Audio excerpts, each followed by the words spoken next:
পতনের পরে হঠাৎ করে ছাত্র শিবির বের হলো, তাহলে আর ভাই তো ছাত্রলীগ করতো 5 তারিখের আগে পর্যন্ত, আমরাই তো ওখানে সবসময় ছিলাম। এখন জামাত ইসলামের নেতৃত্বে যারা আছে, এখন বর্তমানে এই জামাত ইসলামের নেতৃত্বে যিনি আছেন 1 নম্বরে যিনি আছেন 2 নম্বরে যিনি আছেন সেক্রেটারি হিসাবে তিনি তিনজনই কিন্তু জাতীয় সমাজতান্ত্রিক দলের প্রধান। তিনজনই শাসকের লোক, গলাকাটা পার্টির লোক, রক্কাটা পার্টির লোক, গুলি করে মুক্তিযোদ্ধাদের হত্যা করা লোক সাধারণ খানের দোষরেরা। আজকে সেই একই ষড়যন্ত্রে তারা মেতে উঠেছে। তাদের আক্রমণের একমাত্র লক্ষ্য বলতে হচ্ছে মুক্তিযুদ্ধের প্রকৃত ধারক এবং বাহক বিএনপি নামক শক্তিকে। আর এই সরকারের সবচেয়ে বড় ত্রুটি আমার দৃষ্টিতে সেটা হচ্ছে এই সরকার প্রথমেই রোগ নির্ণয় ভুল করেছে। তাদের ডায়াগনোসিস ভুল হয়েছে। ডায়াগনোসিস ভুল হওয়ার কারণে এখন চিকিৎসকরা ঠিক মতো দিতে পারছেন না। যত গুণ, যত নির্যাতন, যত অর্থ পাচার, যত মানুষের অধিকার হরণ, যত নারী সংগ্রাম হানি, যা কিছু অনাচার এই দেশে শেখ হাসিনা 17 বছর 16 বছর হয়েছে, বর্তমান সরকার মনে করেছে এইগুলোর মূলে বোধহয় বাংলাদেশের সংবিধান। না, এই ধারণাটাই ভুল। বাংলাদেশের সংবিধানে সবচেয়ে সুন্দর সুন্দর কথাগুলো লিখিত আছে। এইটার মূলে বাংলাদেশের সংবিধান মূলত নয়, মূলত হচ্ছে অনাচার, অত্যাচার এবং নির্বাচনের নামে ক্ষমতার নবায়ন করার যে প্রক্রিয়া চলেছে সেটা। শেখ হাসিনা তো নির্বাচন করেন নাই, নির্বাচনের নামে তার ক্ষমতাটাকে রেনিউ করেছেন, ক্ষমতার নবায়ন করেছেন। আর আজকে যখন মালিকানা হস্তান্তরের প্রশ্ন এসেছে, সার্বভৌম ক্ষমতার মালিক সাধারণ নাগরিকদের কাছে, তখন এই জামাত দূর থেকে নানান রকমের বন্দি ফিকির করে তারা এটাকে অন্য প্রক্রিয়ায় নিয়ে যাওয়ার চেষ্টা করছে। এমনকি নিজেদের পোশাক আশাক, চেহারা, বেশভূষা, কর্মকাণ্ড পর্যন্ত পাল্টাতে শুরু করেছেন। গতকালকে দেখলাম হিন্দুদের সমাবেশ করেছেন জামাতের থেকে রয়েছে। খুব ভালো কথা, সনাতন ধর্মের লোকেরা আপনাদের কাছে গেছে, আপনারা ডেকেছেন, তারা গিয়েছে, কিন্তু কথাবার্তা সব হচ্ছে বিএনপির বিরুদ্ধে। ওখানে কিন্তু সনাতন ধর্মাবলম্বী সম্পর্কে কোনো কথা নেই।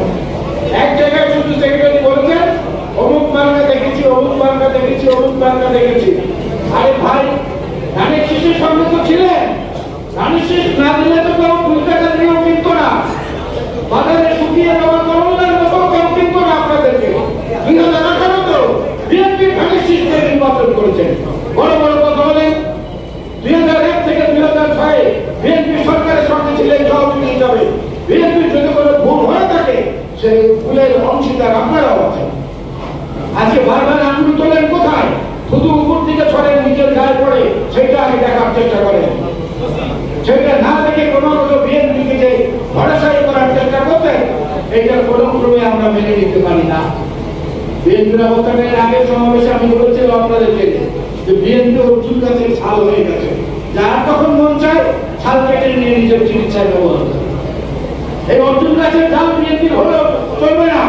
বরং আমি অনুরোধ করবো মঞ্চে আজকে মাননীয় মহাসচিব আছেন, বীর মুক্তিযোদ্ধারা আছেন, বিএনপির পক্ষ থেকে দাবি তোলা উচিত যে 24-24 এবং এর আগে গণহত্যা, নির্মম নির্যাতন, নিপীড়ন, ভোটাধিকার হরণ, এই জন্য যদি আওয়ামী লীগের কার্যক্রম নিষিদ্ধ হতে পারে, তাহলে 71-এর গণহত্যা, ধর্ষণ, নারকীয় হত্যাযজ্ঞের কারণে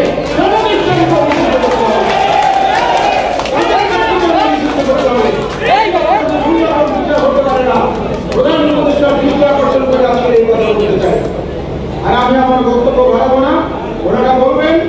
একটা জিনিস শুধু আমি বলি আমার বক্তব্যের শেষে, জামাতের জন্য ভালো খবর আছে। মুরগির বাচ্চারা মুরগিকে দুঃখ করে বলছে, মা, মানুষের এত সুন্দর সুন্দর নাম, আমাদের তো কোনো নাম হয় না কেন? আমরা এতগুলো বাচ্চা তোমার মুরগি বলছে, না না, তোমাদেরও নাম হয়। কোথায় নাম হয়? তোমরা মারা গেলে পরে তোমাদের নাম হয়। Chicken biryani, chicken roast, chicken burger, chicken tandoori, কত সুন্দর সুন্দর নাম। আমাদের নাম হবে, তার আগে হবে না, মানুষ তাদেরকে গ্রহণ করবে না।